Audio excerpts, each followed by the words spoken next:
कैसे रे? प्रियल अभी तक आए नहीं है, ऐसनेच करते हो? हाँ ओदे तो आगे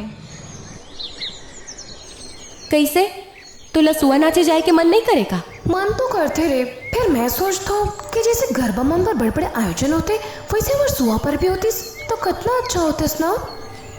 वैसे बात तो ते सही कहा अरे छोड़ो ये सब ला, हमला कितना देरी हो चुके हैं। चल, चलो चल, जल्दी चल, कर चल, सुआ नाचे बर चलो।